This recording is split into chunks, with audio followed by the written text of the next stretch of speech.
Hi, we're going to talk about the formation of a planet today. We're talking about how planets actually come together around their suns. So we only know about the Earth, right? We live here and we can see the solar system around us. That's planets that have already been formed.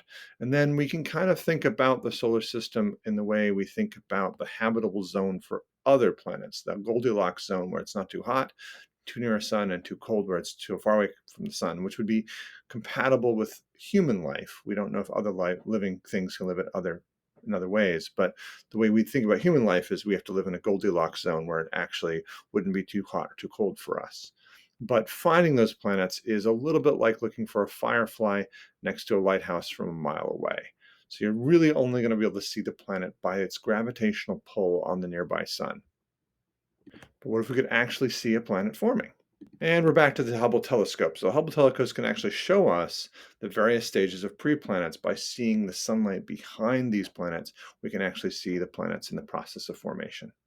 And what we see is absolutely amazing. You see these huge disk-like structures around suns or nearby to suns where there's just all of this debris gradually gathering together to form a planet. These are um, all over the place, and that we had thought of them previously as just like dust clouds, but now that we know there are exoplanets, we're starting to look at them much more closely. It's really important to realize that for every planet that's formed, there's probably hundreds of thousands of planets that do not fall within any kind of Goldilocks zone at all. They actually are being blowtorched by a blistering flood of ultraviolet radiation from the region's brightest star. So basically, these become planetary sized comets because they are burned away before they're able to actually form. But the ones we can find are actually in the process of gradually allowing the gravitational pull of the dust to form some kind of planet.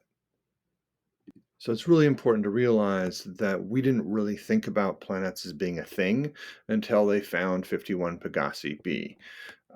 They first exoplanet orbiting a normal star. They actually found it because it actually had pretty dramatic stellar wobbling that took place.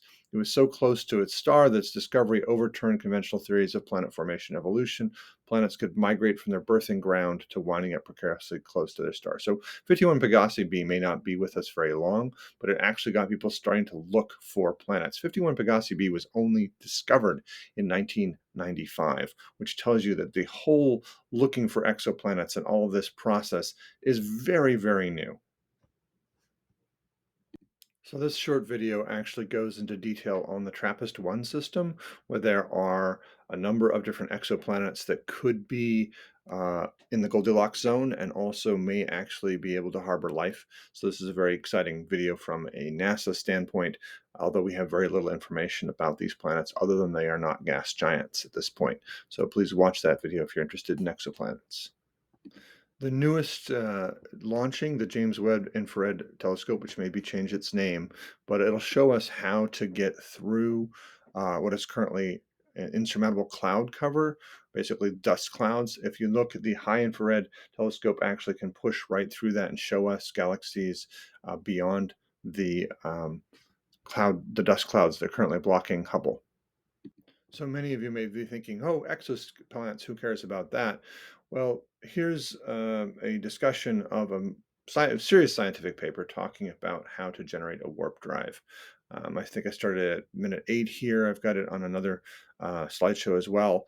But this woman is a physicist, and she has looked at this paper, and she thinks that it's legitimate as a concept, as a theoretical concept on how to build a warp drive. What's really important about that is that the theoretical concepts that we had in the 1930s on how to build an atomic bomb literally led to the building of an atomic bomb. You can't actually do something until you have a theory about how it would work, and then you can actually pursue that. So that's what's happening here is people are actually thinking about what this would look like. That's all I've got for you. Thank you.